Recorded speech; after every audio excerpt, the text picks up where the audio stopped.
Russia Ukraine സംഘർഷത്തിൽ ഒരു formula European രാജ്യങ്ങൾ മുന്നോട്ട് വെച്ചിരിക്കുകയാണ്.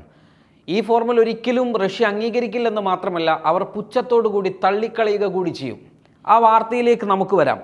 ട്രംപ് അധികാരത്തിലെത്തിയാൽ ഉക്രൈനുള്ള അമേരിക്കൻ സഹായം വെട്ടിക്കുറയ്ക്കും. ഉക്രൈൻ റഷ്യ വിഷയത്തിൽ എന്താണ് ട്രംപിൻ്റെ ഭാവി പദ്ധതി എന്നത് സംബന്ധിച്ച് ഒരു വ്യക്തതയും യൂറോപ്യൻ യൂണിയനിലെ ഒരു രാജ്യത്തിനും നിലവിലില്ല, അറിവില്ല. അതുകൊണ്ട് തന്നെ റഷ്യയുമായി ഒരു വെടിനിർത്തൽ ചർച്ചയിലേക്ക് കാര്യങ്ങൾ എത്തിച്ച് വിഷയത്തിൽ ഒത്തുതീർപ്പ് കൽപ്പിച്ച് പിന്മാറാനുള്ള ശ്രമത്തിലാണ് യൂറോപ്യൻ യൂണിയനും യൂറോപ്യൻ രാജ്യങ്ങളും എന്ന ചില സോഴ്സുകൾ ഉദ്ധരിച്ചുകൊണ്ട് ബ്ലൂംബർഗ് റിപ്പോർട്ട് ചെയ്യുന്നുണ്ട്. ബ്ലൂംബർഗിൻ്റെ റിപ്പോർട്ടിൽ പറയുന്ന പ്രധാനപ്പെട്ട കാര്യങ്ങളാണ് നമ്മളിവിടെ വിലയിരുത്തുന്നത്. വെടിനിർത്തൽ ചർച്ചയ്ക്ക് ഉക്രൈനെ കൊണ്ട് സമ്മതിപ്പിക്കുക എന്ന തന്ത്രം ഈ യൂറോപ്യൻ രാജ്യങ്ങൾ ഏറ്റെടുത്തിട്ടുണ്ട്. ഉക്രൈൻ റഷ്യ സംഘർഷം ആരംഭിച്ചതു മുതൽ ഏറ്റവും ശക്തമായ ആക്രമണമാണ് റഷ്യ ഇപ്പോൾ നടത്തിക്കൊണ്ടിരിക്കുന്നത്. റഷ്യൻ പ്രദേശമായ കൂക്സിലാണ് ഇപ്പോൾ റഷ്യ ആക്രമണം കടുപ്പിച്ചിരിക്കുന്നത്. ഉക്രൈൻ സൈന്യം നുഴഞ്ഞു കയറി പിടിച്ചെടുത്ത റഷ്യയുടെ പ്രദേശമാണ് ഈ കൂക്സ്. കഴിഞ്ഞ ദിവസം റഷ്യ നടത്തിയ ആക്രമണത്തിൽ 283 ഉക്രൈൻ സൈനികരാണ് കൊല്ലപ്പെട്ടത്. കൂക്സിലും ഡോൺബാസിലും റഷ്യൻ സൈന്യം മുന്നേറുകയാണ് എന്നാണ് നാറ്റോയുടെ കൂടി വെളിപ്പെടുത്തൽ. നാറ്റോയുടെ സമാധാന ശ്രമങ്ങൾക്ക് പിന്നിൽ കൃത്യമായൊരു രാഷ്ട്രീയമുണ്ട്. പുടിനും ട്രംപും യുദ്ധത്തിൻ്റെ കാര്യത്തിൽ ഒരു ധാരണയിൽ എത്തുകയോ മറ്റോ ചെയ്താൽ യൂറോപ്യൻ രാജ്യങ്ങൾക്ക് പിന്നീട് കാര്യങ്ങൾ എളുപ്പമാവില്ല. അവർക്ക് പിന്നെ ഈ യുദ്ധത്തിലോ ഈ രാഷ്ട്രീയത്തിലോ റോളില്ല.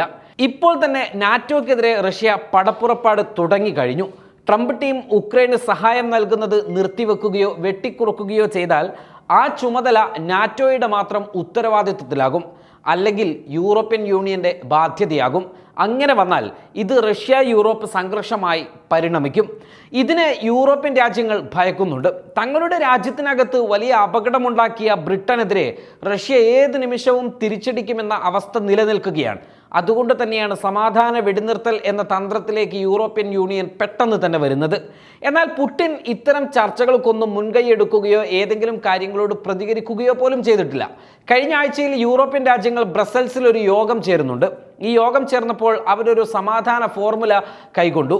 ഉക്രൈന് കൂടുതൽ ആയുധങ്ങൾ എങ്ങനെ നൽകാമെന്നാണ് അവർ ആലോചിച്ചത്. പുടിനെ എതിർക്കാതെ ഉക്രൈനെ സംരക്ഷിക്കാൻ എന്ത് സുരക്ഷാ മാനദണ്ഡങ്ങളായിരിക്കണം നമ്മൾ യൂറോപ്യൻ രാജ്യങ്ങൾ കൈക്കൊള്ളേണ്ടത്? ഇതായിരുന്നു ചർച്ച. സംഘർഷം അവസാനിപ്പിക്കാൻ എന്തെല്ലാം വഴികൾ കണ്ടെത്താം എന്നതിലൊക്കെ ചർച്ചകൾ നടന്നു. ഇതിനടിസ്ഥാനത്തിൽ അവർ മുന്നോട്ട് വെച്ച ഒരു ഉപാധി ഇങ്ങനെയാണ്: ഉക്രൈൻ റഷ്യ അതിർത്തിയിൽ ഒരു സൈനികരഹിത മേഖല സൃഷ്ടിക്കുക എന്നതായിരുന്നു ആ ആശയം. ആ പ്രദേശങ്ങളുടെ സുരക്ഷയുമായി ബന്ധപ്പെട്ട ഉത്തരവാദിത്തം യൂറോപ്യൻ സൈന്യം ഏറ്റെടുക്കും. എന്ന് വെച്ചാൽ ലെബനൻ ഇസ്രയേൽ ബോർഡറിൽ ബ്ലൂ ലൈൻ സ്ഥാപിച്ച പോലെ അതിൻ്റെ സുരക്ഷയുടെ ഉത്തരവാദിത്വം UN സൈന്യം ഏറ്റെടുത്ത പോലെ യൂറോപ്യൻ സൈന്യം ഈ പ്രദേശം ഏറ്റെടുക്കുമെന്ന്. നിങ്ങൾ ആലോചിച്ച് നോക്കി, ഇത് റഷ്യക്ക് സ്വീകാര്യമായിരിക്കുമോ എന്ന്. എന്നാൽ യൂറോപ്യൻ രാജ്യങ്ങളുടെ ഈ അഭിപ്രായം റഷ്യ ഒരിക്കലും സ്വീകരിക്കുകയില്ല എന്ന് ഉറപ്പാണ്.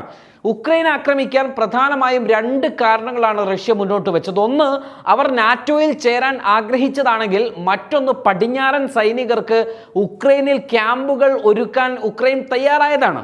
ഈ 2 കാര്യങ്ങളുടേതിനും സമാനമായിരിക്കും, അല്ലെങ്കിൽ ഇതിനേക്കാൾ തീവ്രമായിരിക്കും റഷ്യൻ ബോർഡറിൽ യൂറോപ്യൻ സൈന്യം കാവൽ നിൽക്കുക എന്നത്. ഇതിൽ ഒളിഞ്ഞിരിക്കുന്ന കൃത്യമായ ചതിയെക്കുറിച്ച് റഷ്യക്ക് ഏറ്റവും നന്നായിട്ട് മനസ്സിലാകും. അതുകൊണ്ട് തന്നെ ഈ ആവശ്യം പരിഗണിക്കുക പോയിട്ട് അത് കേൾക്കുക പോലും ചെയ്യില്ല റഷ്യ. എന്നാൽ വെടിനിർത്തൽ ചർച്ച എന്ന ആവശ്യത്തോട് ഉക്രൈനും പ്രതികരിച്ചിട്ടില്ല. ഉക്രൈൻ്റെ ആവശ്യം ഇതാണ്: 2014 മുൻപ് ഉക്രൈനിൻ്റെ ഭാഗമായിരുന്ന പ്രദേശങ്ങൾ റഷ്യ കയ്യേറിയിട്ടുണ്ട്. ഈ പ്രദേശങ്ങൾ ഉക്രൈന് തിരികെ നൽകണം റഷ്യ, അതും നിരുപാധികം നൽകണം.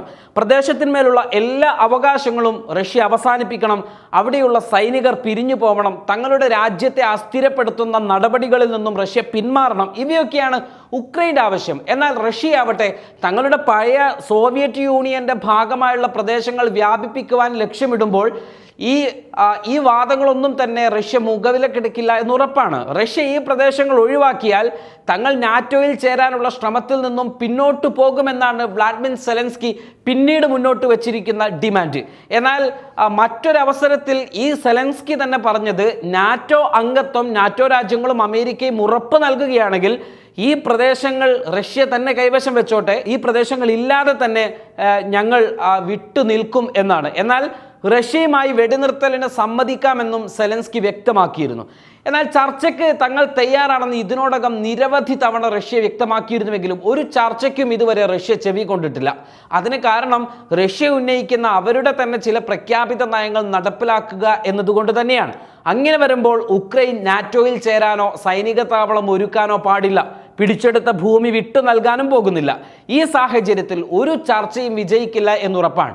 ഇനി ചർച്ചയിൽ ട്രംപ് എന്ത് നടപടി കൈക്കൊള്ളുന്നു എന്നത് മാത്രമാണ് ഏവരും ഉറ്റുനോക്കുന്നത്. ഒരു പക്ഷേ പുടിൻ ട്രംപ് സൗഹൃദം ഇതിനു ഉപകരിക്കുമോ എന്ന കാര്യത്തിലാകും കാര്യങ്ങളുടെ ഗതിവിധികൾ. എന്നാൽ ഇതും നടപ്പിലാവില്ല എന്നത് തന്നെ പ്രത്യക്ഷത്തിൽ തന്നെ മനസ്സിലാകും. കാരണം പുടിൻ നേരത്തെ തന്നെ പറഞ്ഞിട്ടുണ്ട്, അമേരിക്കയുടെ പ്രോക്സി ഗ്രൂപ്പ് പോലെയാണ് ഉക്രൈൻ തങ്ങൾക്കെതിരെ യുദ്ധം ചെയ്യുന്നതെന്ന്. ഇത് മാത്രവുമല്ല, റഷ്യയുടെ നേതൃത്വത്തിലുള്ള ബ്രിക്സ് രാജ്യങ്ങൾ ഡോളർ കറൻസി ഒഴിവാക്കി ബ്രിക്സ് കറൻസിയിലേക്ക് മാറുന്നു എന്ന നിലപാടിനെതിരെ കടുത്ത വാക്കുകളിലൂടെയാണ് ട്രംപ് പ്രതികരിച്ചിരുന്നത് പോലും. ബ്രിക്സിന് നേതൃത്വം നൽകുന്നത് ഈ പറയപ്പെടുന്ന റഷ്യ ആയതിനാൽ ഇനി ട്രംപ് എന്ത് നടപടി കൈക്കൊള്ളും എന്നതും കണ്ടറിയണം. ഏതായാലും ഭാവിയിലെ സൈനിക സഹായത്തിൽ അമേരിക്ക അല്പം പിറകോട്ട് നിന്നാൽ ഉക്രൈൻ്റെ കാര്യം കൂടുതൽ അവതാളത്തിലാകും. അങ്ങനെ വന്നാൽ അടുത്ത വർഷത്തോടെ യൂറോപ്യൻ രാജ്യങ്ങളും പതിയെ പിൻവാങ്ങി തുടങ്ങും. അങ്ങനെയൊക്കെ വന്നാൽ ഉക്രൈൻ സ്വമേധയാ ചർച്ചകൾക്കായി തയ്യാറാകും എന്നാണ് കണക്കുകൂട്ടലുകൾ. നിലവിൽ കൂടുതൽ ആയുധങ്ങൾ പാശ്ചാത്യ രാജ്യങ്ങൾ ഉക്രൈന് നൽകിയേക്കുവാനുള്ള സാധ്യതയും ഇപ്പോൾ അടഞ്ഞിരിക്കുകയാണ്.